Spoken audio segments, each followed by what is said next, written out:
Hello, my name is Benjamin Hart. I'm an American attorney and the Managing Director of Integrity Legal here in Bangkok, Thailand. As the title of this video suggests, we're discussing the coronavirus, and specifically we're discussing it in the context of the K3 visa.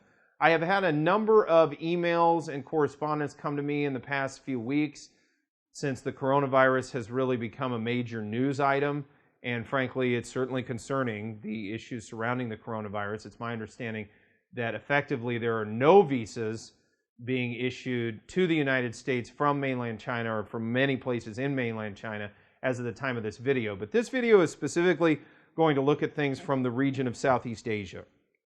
So specifically, we're based here in Bangkok.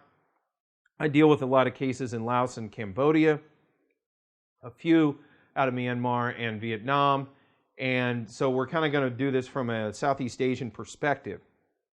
One thing to remember with respect to the K3 visa, although it's colloquially referred to on the internet as basically the marriage visa to the U.S., the immigrant spouse visas such as the CR1 visa and the IR1 visa are actually the classic methodologies for getting lawful permanent residence for a spouse in the United States. The K3 is actually a supplemental expedited visa that was created under the auspices of the Life Act back in the 90s.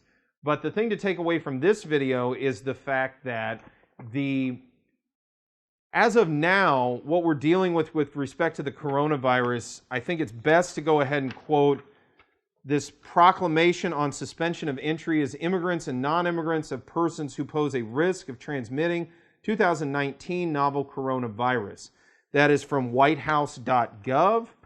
Quoting directly, I have determined that it is in the interest of the United States to take action to restrict and suspend the entry into the United States as immigrants or non-immigrants of all aliens who were physically present within the People's Republic of China, excluding the special administrative regions of Hong Kong and Macau, during the 14-day period preceding their entry or attempted entry into the United States.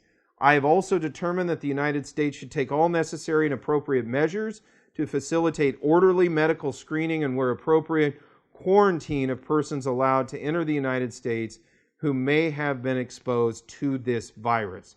So the thing to take away from this video is they seem to be creating a sort of a cooling off period. So it doesn't specifically pertain to anyone in these jurisdictions in Southeast Asia, Thailand, Laos, Cambodia, Vietnam, for example. It doesn't specifically pertain to Chinese nationals, by the way I've read the information on this so far. It has to do with those who've been physically present in China and the period of time between their physical presence in that country and attempting to enter or obtain a visa to the United States.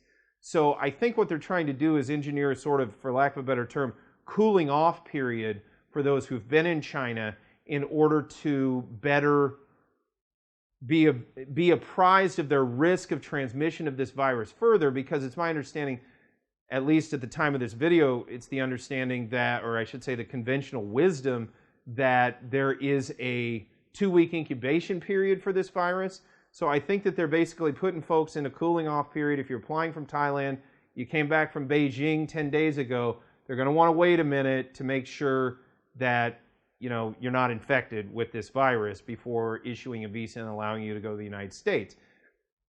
How this is going to play out exactly remains to be seen. We will certainly make further updates on this channel as things progress. We hope you find our videos insightful. If so, please like, subscribe, and hit the bell icon so that you can receive up-to-date notifications of legal news in Thailand and the United States.